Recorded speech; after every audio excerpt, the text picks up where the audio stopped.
Thank you for joining us wherever you are. This podcast episode is brought to you by the Old Ways Actual Play team. This actual play uses the RuneQuest rules by Chaosium Incorporated. This actual play is performed by adults and in an adult setting. Strong language, mature scenes, and rune magics are on the way. As this is our Glorantha, we will remind listeners that it may vary from the one you already know and love.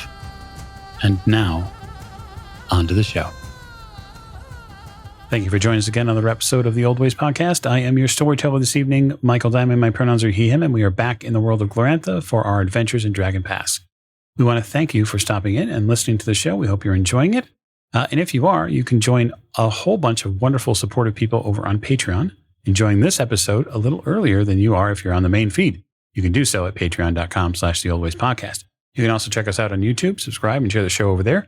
Or you can jump over to Twitch and see what we do with both the visual and auditory elements at our command.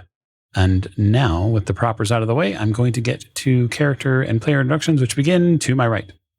Hi, everybody. This is Heather. I play Lysanna, Initiate of Ernalda, at least for the moment, because I think Lysanna is beginning to consider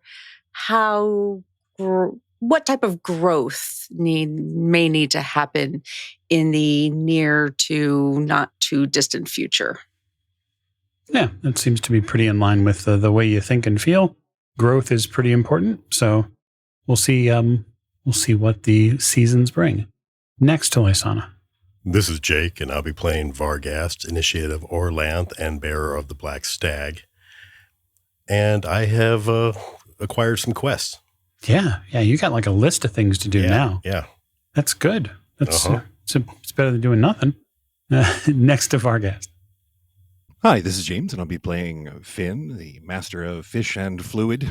And today, well, the group is just lucky to have me along, keeping them out of troubles. Yeah, I think it's probably a good idea to keep your hands and feet inside the car at all times and check your fluids as well. Next to Finn. Hi, this is Morgan, and I'm playing Alara. And me and my trusty Shadowcat Arcat and my new horse, Lodrill, are on the road again. And they might help pull Finn's new wagon that he bought. Ah, yes. Everyone loves a new wagon. Next to Alara. Hi, this is Mav. My pronouns are they, them. I am playing Faisal, any and all pronouns, Initiate of Humocht and of Heller. And last time I learned just how good my friends are. Yeah, your friends are pretty good. They're pretty supportive, and that's super helpful. It's nice to know that you've got someone's out here who care. That's important. That being said, when we last parted the veil and looked in on Dragon Pass, we were in Wilmskirk. It's a sort of sleepy town, probably no more than a few thousand people. And what's important for you, the listener, to remember about Wilmskirk is that our trusted band of heroes, would-be heroes perhaps, are adventuring to it in hopes of preparing what they need before they go out to the block, because they have an important quest to get to. They have been in the city now. It is now a high holy day for Stormbull, so they're seeing many, many references to the major Praxian deity that is worshipped. Orlanth gives Stormbull some deference here. His strength is to be acknowledged on his holy days. And while he's not the Lord of the Middle Air, he is an important element in many Sardarite lives. The city of Wilmskirk is interesting.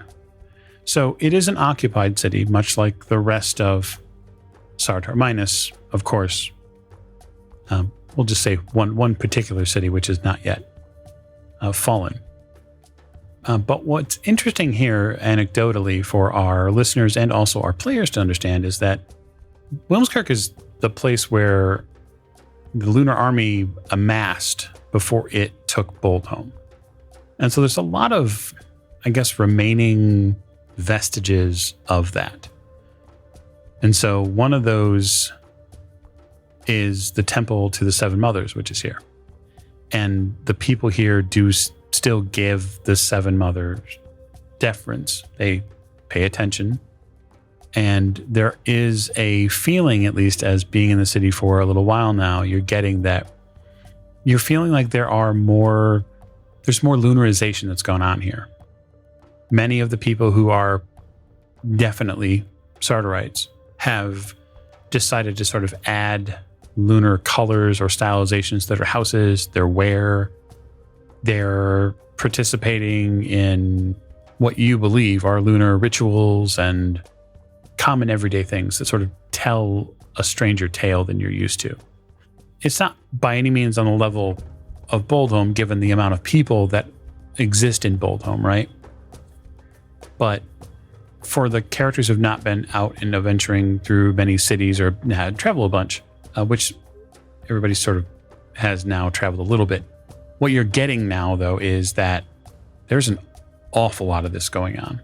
And the lunar reach is very wide.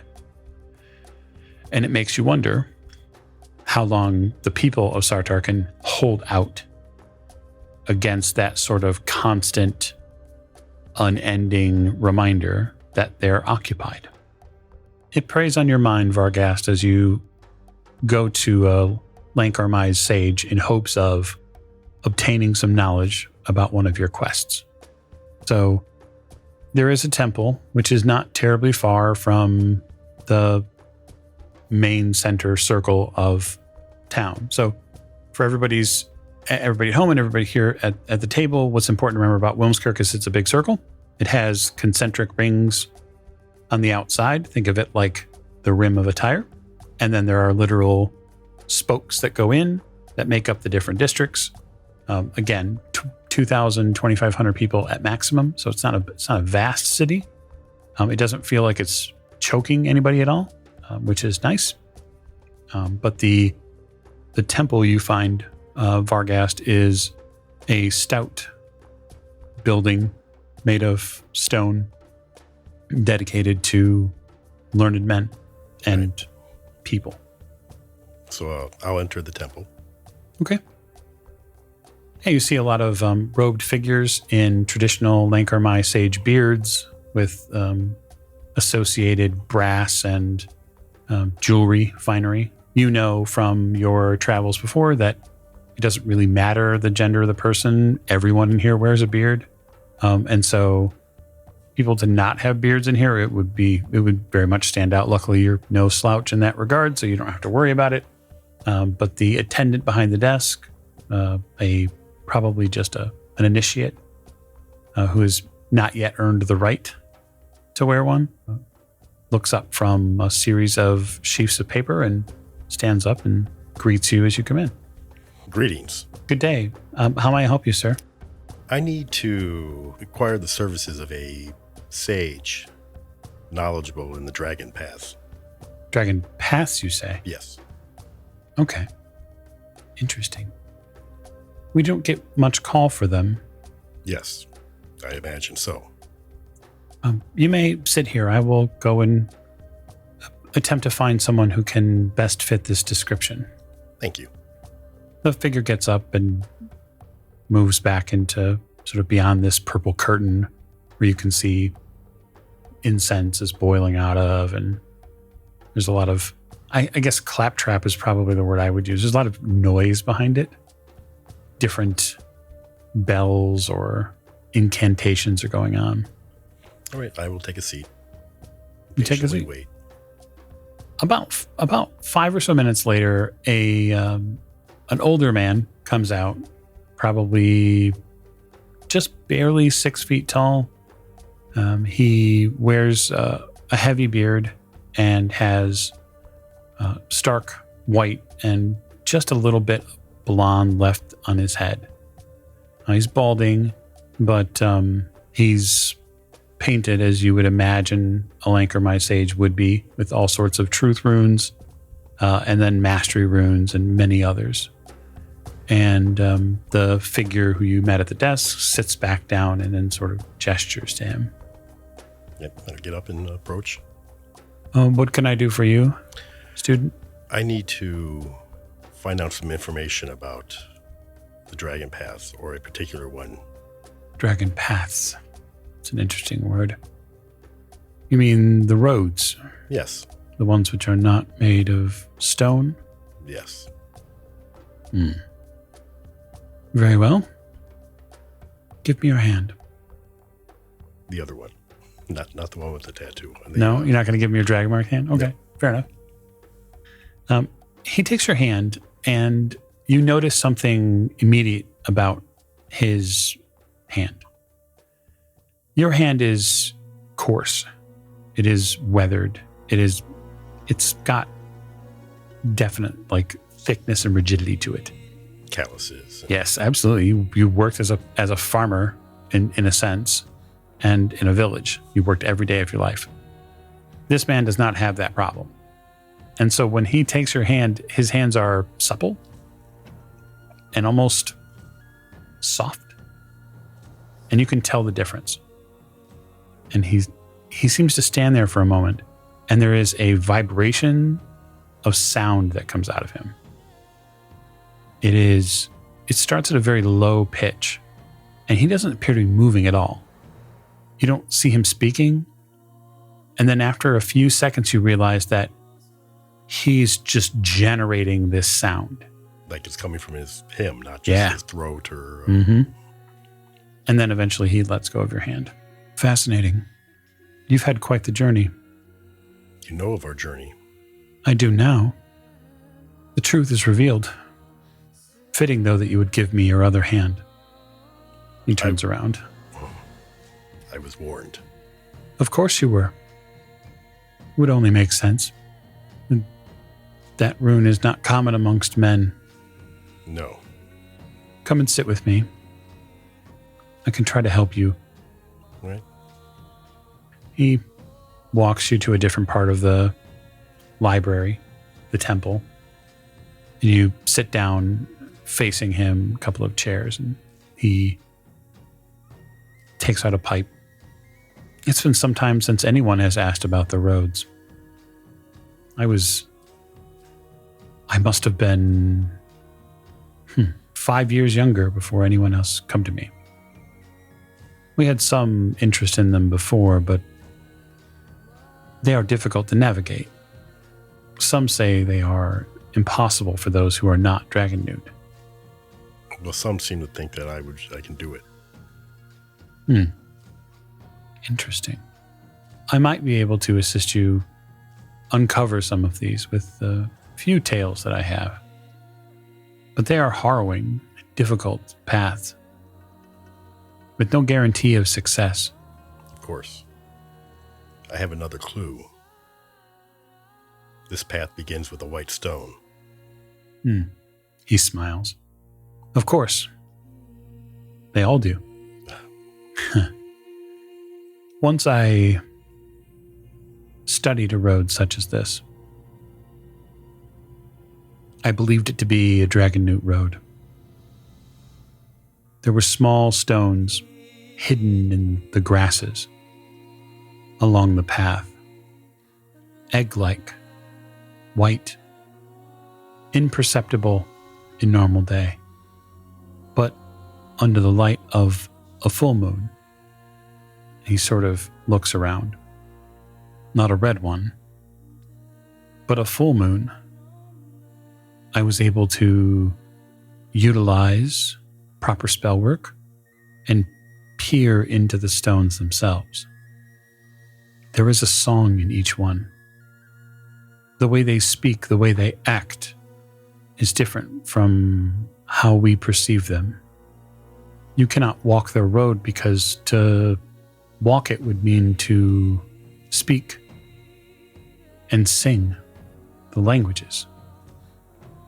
But if it is believed that you might be able to find a path, then you will need very much to learn how to sing in their way. And how would I learn this? You must go to sages. You must find those who have studied far more than I have. And you must locate them in their songbooks. And then, likely, you will need to cross paths with a quest unlike any other. one that will bring you into a closer harmony with the dragon newt, to embody their voice. And then when the time is right, speak the language from your sort of almost like stabs into his own sternum. From here, no half measures. And if they find you worthy, the stones may alight for you and the way would be open. These stones guide the dragon newt back to a place of their sacred rebirth. The roads are not paths, they are veins in this world's dreaming. You may not physically move from the spot you are on, but you could travel thousands of miles, leagues perhaps. I see. This is going to be more complicated than I thought. Anything worth mastering is complicated. They do not make everyone a master. You sound like my father. Perhaps he had some sense in him. I once tracked a merchant caravan that vanished without a trace. They were hauling Isrolian wine, bold enough to take the road despite their warnings. I found the wagon untouched. And on the path, I found these barrels. No signs of struggle, barrels completely intact. And I could see with second sight the faint spirits, draconic spirits in the space. Their eyes were fiery like embers. The road shifted, just as a dragon newt road does, just as all dreams do. And it led someplace that no mortal map could find. I marked the spot on a map I own with the truth rune. But when I returned to the map the next day to reference its point, the road had moved again. You see, dragon newts and dragonkin walk between worlds. They do not adhere to our parchment maps. That is how your thinking will have to change. Perhaps there is no map. Okay. I think I understand. I need to speak and sing as they do, and that should lead me to a road. It would be as if you were entering a foreign country, and you wish to be taken as a common native. You would need to learn their culture and their language. You can learn much of a culture through their language. It is how we've bridged the gap with some of the lunar governors. I understand it's likely distasteful to someone like you, but learning about them has helped understand what they want and how they choose to govern. I can see how there would be advantages to knowing how someone thinks. Well, certainly. The more you know about anyone, the better you can prepare yourself if you are to enter into any sort of bargain or any sort of difference with them. And just the same as if you are trying to align your thoughts with what they have. I don't suppose you know of any sages in particular I could speak to. I do know one, although he travels quite a bit. He frequents Boldholm occasionally. What I can do is I can work here within our network and try to get a message to him. Your name is Vargast, and you're the son of Gordangar. Yes. I will make sure he knows. Thank you. Oh, thank you. That'll be 50L. Right. So while that's going on, I'm just going to sort of go around the table a little bit. We have some spots in Wilmskirk that we're gearing up for. I know that Vargas was trying to get that done before the group moves on to the block, but would love to know if anyone else had any items that they needed to attend to before we get back on the road. Finn is busying himself decorating the wagon. Bright, gaudy colors, many fun runes and symbols painted on the sides. Okay. Yeah, how did that whole wagon thing go? The horse borrowing and all. Horse borrowing? Well, as Finn probably woke up before Lysanna. They're already lashed up to the wagon, so he's all like, hey, I assumed everything would be fine. Finn likes to just kind of smooth things over. It's the little details that people get caught up on. Indeed. Lysanna probably comes out afterwards, looks at the horses all tied up and ready to go, and sees the big grin on Finn's face and just all right, it looks great, Finn. Looks wonderful. Gaudy. Job. Oh, thank you. Yes, we will absolutely blend in. We're not going to stand out at all. Finn, you might get worried. What do you mean you're not going to stand out? Do you think more red? More red, you're right. Okay, you know what, Lysanna? You are completely correct. More red? Why would we want more red, of all things? And yellow, more blue. These are the only colors I could really find. The Earth Mother gives me strength of the earth, the embrace and solidity of the ground below. I ground myself. Finn pokes his head from behind the wagon. You asked the Earth Mother to bring more blue paint? That would be great. How are you this morning, Faisal? Please distract me from this, as she gestures towards the very brightly colored, Easter egg colored wagon. I think Faisal went out and picked up supplies because we'd mentioned needing more food and things for our way. So Faisal went out and got that. So he's just sort of setting the bags down and looking at the wagon, looking back at Lysanna. Well, we've got food now. That's a start. Food will be good. Yes. I'm sure the wagon will be a more comfortable ride for you. Glancing askance at the colors. Isn't she a vision?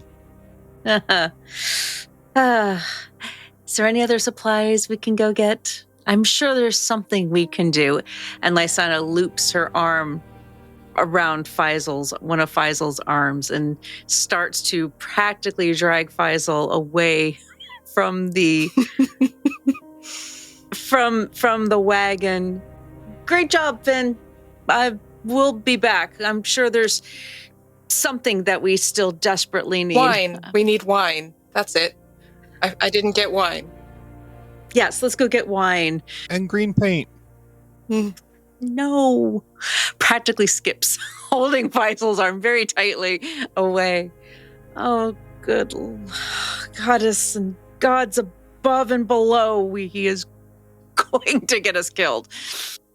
But we will go out in a spray of colorful paint. Yes, wine, I think, is desperately needed on many fronts. Between us, and she leans close and gets very close to Faisal's ear and just stops for a minute. Don't tell him, but it actually looks pretty. I got to admit, the color is nice, but you did not hear that from me. Hear what? Exactly. Wine! Wine sounds great. We go find a purveyor of wine. Okay, that's not hard to find at all. And we procure a good bit of it. Couple of casks. But we must sample first. Oh, sure. Let's see if we can sample a few first. Get the right vintage, Mm-hmm. We have discerning palates. Lysanna will play beautiful host and make sure that Faisal taste tests practically anything that we even remotely think might be good, along with herself. Get the head swimming a little bit before we travel, Mm-hmm. Yeah, there's barley wine. There's probably some local wine from Wilmskirk here. You would also have the ability to try Peloran rice wine. And then there's clear wine. So that's made relatively nearby. And they're all relatively inexpensive. Clear wine is probably the more expensive of everything that's here. That's probably 2 or 3 times the cost of a regular cup or bowl. But if you want to buy, a gross of it, you just let me know how much you want to buy. What do you think, Lysanna? One nice one, and then one just for general consumption, maybe for Finn. Oh, let's not damper this lovely moment with talking about more paint, companion. I'm sure he would be fine with the river water if we put it in a nice jug, as long as it had many colors to it. Yes, I have a feeling that if a crazed canine were to piss into a small jar, as long as the colors and designs were appropriate, he may in a moment toss it back. Yes, I think a jug or two of something a little bit on the nicer side, because goodness knows it would taste better, and then something larger for general consumption as we go. It's beautiful thought. Yes. Not to be that guy, but who's tracking inventory expenditures? Because I'm not going to give you like an amphora of wine for free. Well, we attempt to between Faisal and myself, and of course we have very strong truth runes, so it's the negotiation negotiation doesn't go well. Well, that's not necessarily true. You can negotiate you can negotiate from a truthful perspective, because truthfully, Lysanna is very blessed in certain assets, and will absolutely flaunt those in proper batting of eyes and adjusting of her sheath, to frame them as beautifully as possible, to maybe distract during those negotiations. So it is absolutely in good faith that she is absolutely going to pay for the procurement of these beverages, but she's also going to perhaps lean over just a little more than is necessary when taste testing. And a few other proper profile I think Faisal gets distracted. Forget negotiating. Faisal's just like, what? Lysanna will throw a sly smile or two Faisal's way as she's doing this, because why not? I think that's a bargain roll. I think it's a good opportunity potentially for you to use, if you'd like to be inspired. Not by your truth rune, but maybe by the earth rune to appeal to their more earthly nature. Either that, or I don't know, fertility. Shall I play on their base? You could certainly do base male. I think I would like to try to see if I can get some inspiration from the fertility rune. She's got it. She might as well flaunt it a little bit. So that's at 75. So the roll, that is a 42 under 75. So 22 charm or bargain. She's got a better shot at charm. She's not very good at bargaining, but she can charm. So that will be at 35% with charm. Come on, dice. Work with me here. And that is a 32 under 35. Yes. Okay. So just barely, but she manages to appeal from her rounded hips and curvaceous, everything. So yes, hopefully that will knock a few and perhaps acquire a proper deal. Sure. Yeah. I think the merchant is probably more stunned, if anything. Yeah, so the merchant reacts as you would expect any able-bodied, red-blooded Sardarite to react. He praises your connection to Arnalda and says that he is happy to make whatever deal is necessary in hopes that you will continue to bless the people of Wilmskirk and him with your, ample giving spirit. I am generous and as in all things, because all things through Arnalda should be firm and broad. Indeed. The merchant will sell you a cask of pretty standard fare local wine for 4 L's rather than the 7.5 it should have cost you. One of the, not the like finest, but one of the slightly nicer local vintage, like one, like a smaller, I mean, we don't need a cask. I think it's more of a. So the way he has the smaller size. The way he has it is either cups, mugs, essentially, or casks. Mm-hmm. Oh, okay. There's nothing really in between. Okay. So what would one cask of a nicer but more locally produced vintage be? Probably closer to, say, 8. Probably 8 L's. Okay. That's with your generous discount. Well, of course. 16 L's. I think we could manage that. Don't you think, Faisal? We could manage that. What? Oh, yes. Flushing bright red. We could do 2. We'll take 2 of those, as she points to the kind of standard wine fare. And then I think that local vintage, it was just, there was something, it just danced on the tongue. So I think that will be, we'll take 1 of those.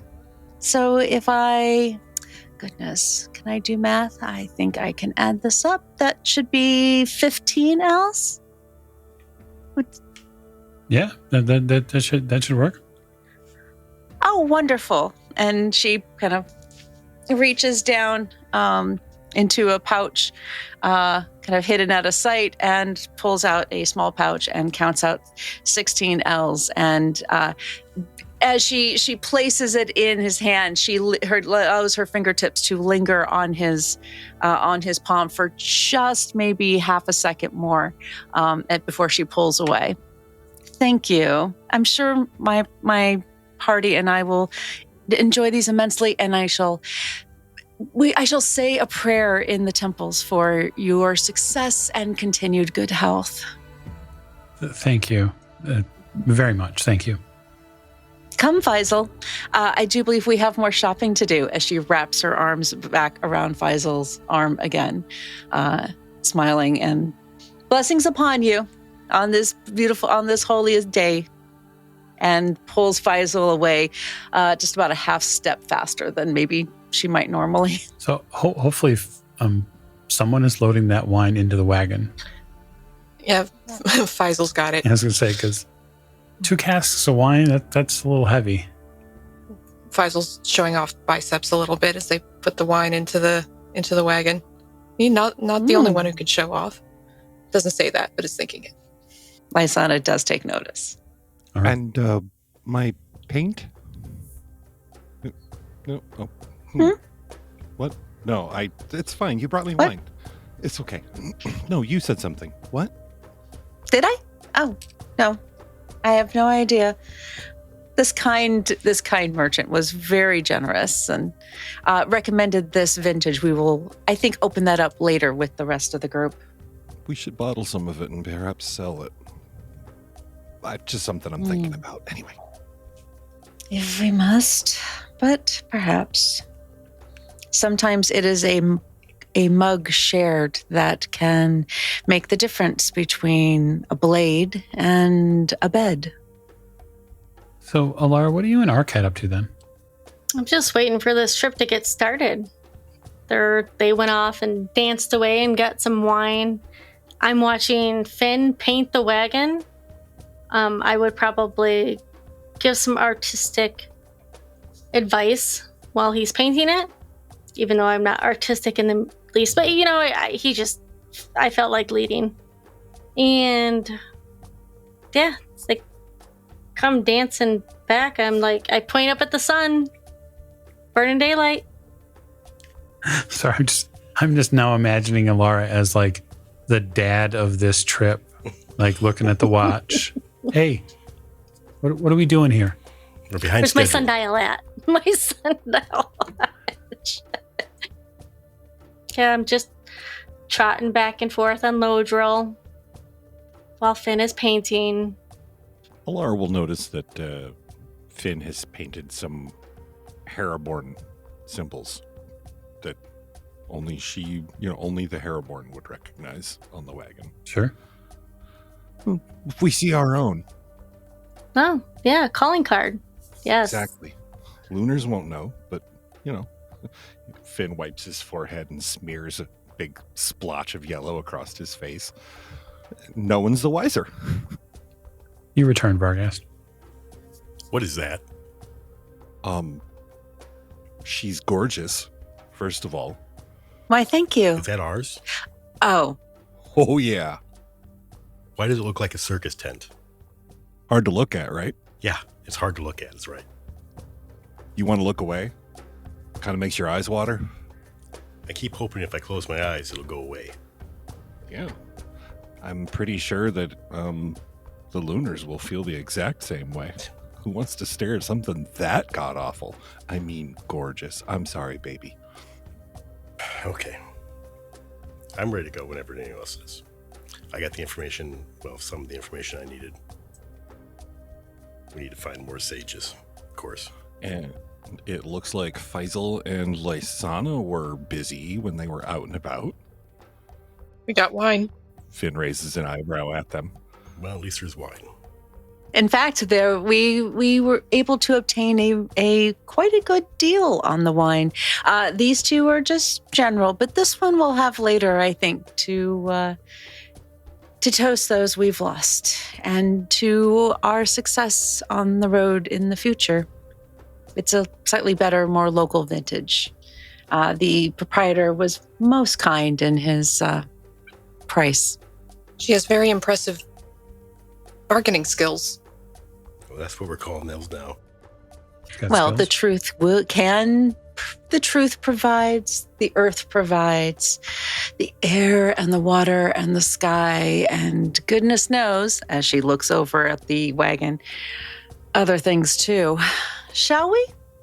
Yes, we shall. I'm like trotting down the path. Like, you and your bargaining skills can come this way. The road heads out of Wilmskirk northeast. It's mostly farmland, close enough to Wilmskirk.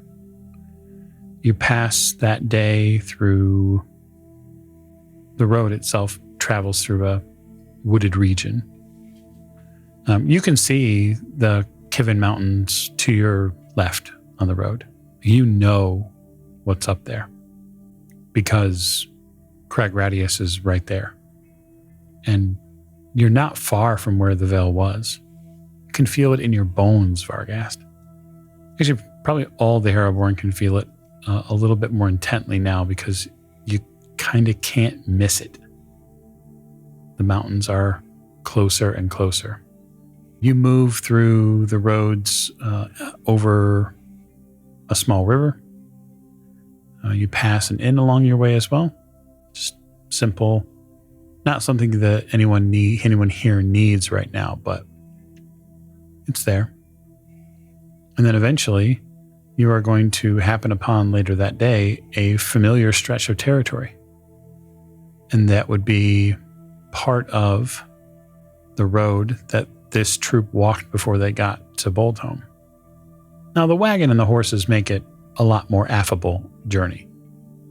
You're far more comfortable, and it's way easier to traverse the space.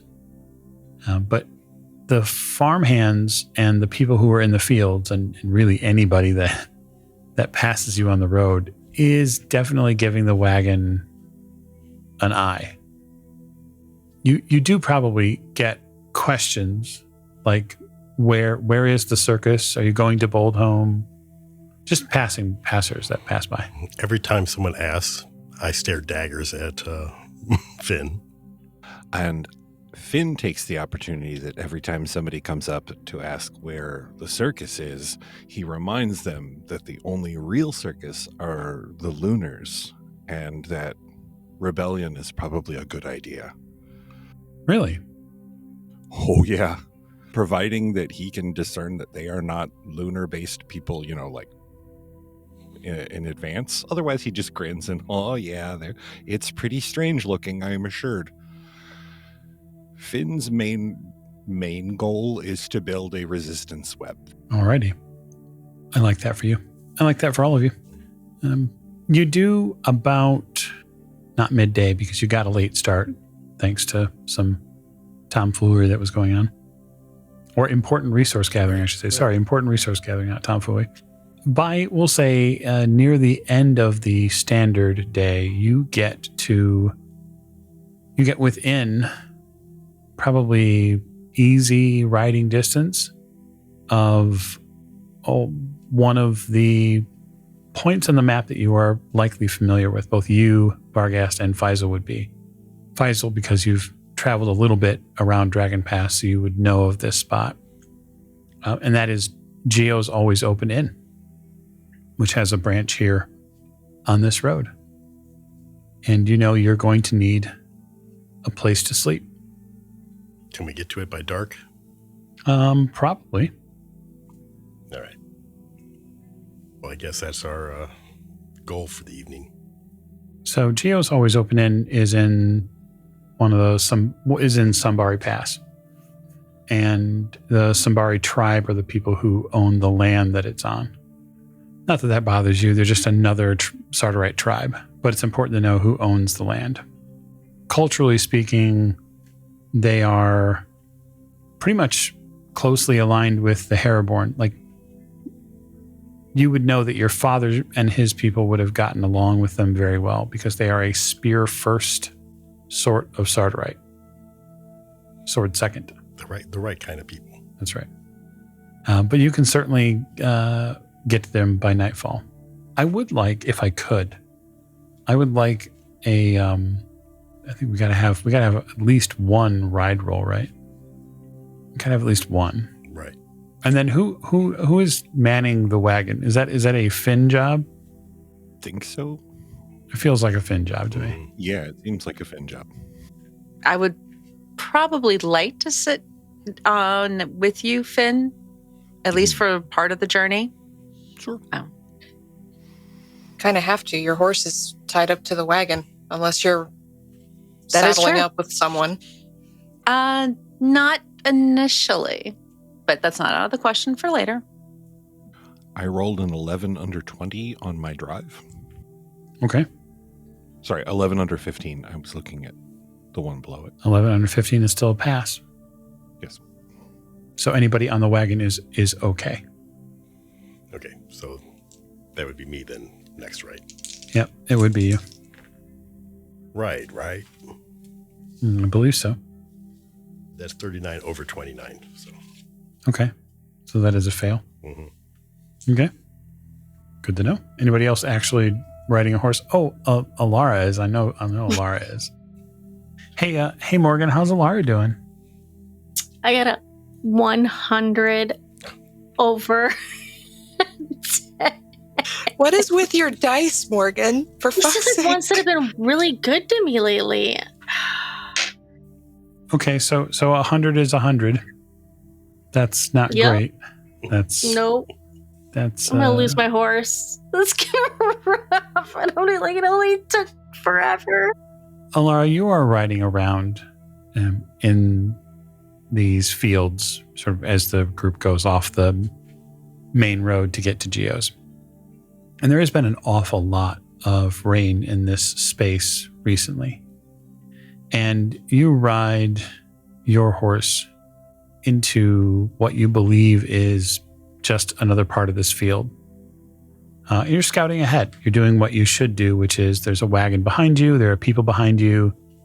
You should absolutely play a role a little bit as an advanced scout to make sure that either, you're not coming up on a lunar patrol or you're not, having any sort of people tracking you from behind. There's all sorts of stuff that you know that you can do.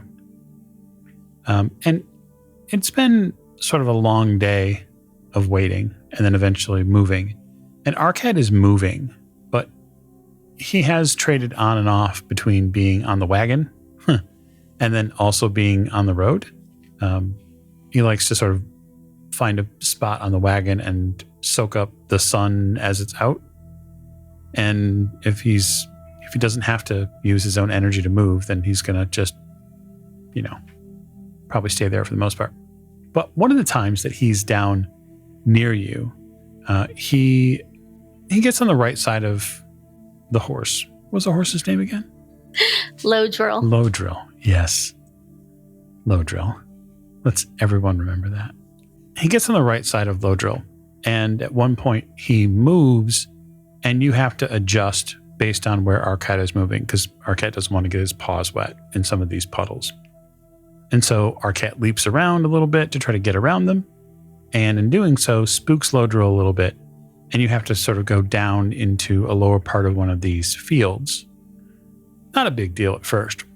And then when you get down there, you realize that Lodrill's frame and his hooves sort of sink into the mud pretty deep, and it's very sudden.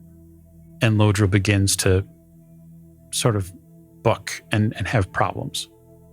And you are going to get flung from your horse. And so I'm going to deal you some damage from being bucked from your horse. This is something everyone sees, but sadly there's nothing much you can do about it because you're a little too far. Okay, Laura, take 2 points of damage.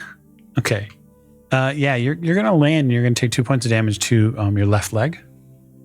If you have armor, that can help soak some of that.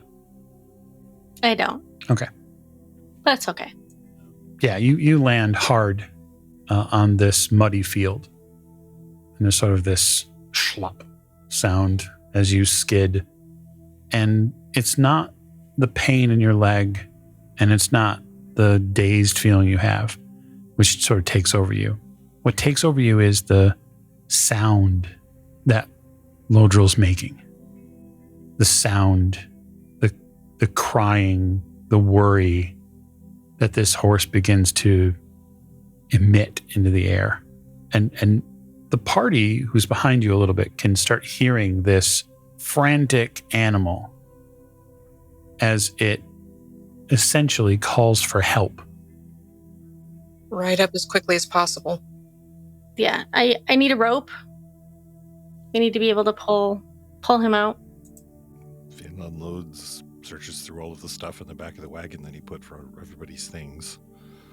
I'm gonna keep an eye out because the sound of the horse might draw predators. That's a really smart idea. Okay, you keep an eye out. Finn, you're able to slow the wagon once you get there. But you can tell that even the horses that are attached to the wagon are very uncomfortable. They look deeply concerned. Yeah, we're going to give that area a wide berth with the wagon and the horses attached to it. You gather some rope. So who's going over there, Faisal? Yes, I dismount, leave my horse where it's not going to get injured, and then go over as quickly as I can carrying the rope that Finn found. Okay. You go over with the rope. At this point, Lodrill is probably up to his chest in this mud. There's probably some irrigated runoff here, which created essentially a sinkhole. But you have the rope. Yeah, so I'll get on my hands and knees and start crawling towards Lodrill to hopefully loop a tied up piece of the rope around his neck so we can work on pulling him out. Okay. That sounds like a skill check for sure. It sounds like a rope skill. I don't have rope. Ooh, could I use survival? Or farming? Could I use my farming skill? Herd. Yeah, I mean, herd might be the skill of choice I could see more readily. Like farming is like, I mean, you could use farming if you're going to make Lodrill into fertilizer. I mean, it's just not a farm skill. But I think herd would probably fit. I might even give you... given the way that you grew up, I might give you manage household. Okay. Yeah, so I'll give you a dealer's choice, even though I shouldn't because you failed. But I'm a benevolent deity, and I will give you an option of manage household based on your knowledge of potentially how you might prepare rope, or herd, and it might be a really good opportunity for you to invoke a runic passion. And that's the other thing too. You could potentially roll versus a passion for like homeland lore, or if you had any sort of like love of animals. So I went against manage household and I got an 11 under 63. Okay, so if you're going to just do straight manage household, then that's a successful roll. You get it looped around. So the reason why there's a skill roll here is because you are effectively making a lasso for something that will not hurt the horse. That's what the roll is for. The actual strength roll to pull the horse out is something that is totally separate. Faisal would offer to take lead on that. I don't know how strong Alara is comparatively, but Faisal would just offer, in general, being them. Well, I would suggest maybe... I'm assuming we don't have saddles or anything. It's probably all bareback. No, we have saddles. Yeah, you have saddles. Did we get saddles? Yeah. Maybe tie it around. We're not bringing another horse close enough to this. We can't. Then we need a couple of us to... Finn, can you watch pull. Watch out so we don't get jumped by anything? I'm going to help out. Of course. Finn takes a stand on the wagon, puts the brake on, and stands in the back so he can get a good eagle-eye view of the road from both directions. Okay, make a scan roll. So you're going to go assist Faisal. Is that the plan, Vargast? Yes. Okay. Kind of silly for me not to. Yeah, I agree. So this is a strength roll, but it is a strength roll times 4 rather than times 5 because of the difficulty. Okay. It will need both of you to succeed on it. Can I attempt to be inspired by my earth rune? 100%. Planting myself in the earth? Yes, Okay. root thyself. Okay. And that is a 35 under 40 for my earth I got a rune. 59 under 68. Okay, so one successful strength roll, you get 20% to your strength when you roll. Matt. Okay. So that would be under 80 with the added 20. Okay. And that is a 3. Very good. So the two of you begin pulling very hard. And then you sort of begin to work Lodril up just enough to where you get a little bit of firmament under its feet. So it's able to, with its back hooves, begin actually landing on solid ground. After that, realistically, the horse does the heaviest part of the work. And it's able with its front hooves to sort of angle and find firmer ground and push itself up. But you have to do an awful lot of pulling as well. Lodril is covered in heavy mud afterwards. And then, Finn, what was your scan roll? 24 under 35. Behind you, likely, maybe a minute or two ride, is what appears to be a group of people. They are on foot, not on horseback, but they are moving. Any predominant color there? Like as in red clothing, big swath of red in the middle of the road? There is probably red clothing amongst them, but moreover, they are moving in a contiguous unit. Finn makes a very poor bird whistle down to them in the marshy area. Caw, I'm a bird. Okay. There's a bad bird call that goes out. What? Finn gestures down the road. There's people coming. We need to go. Yeah. I agree. Let's go.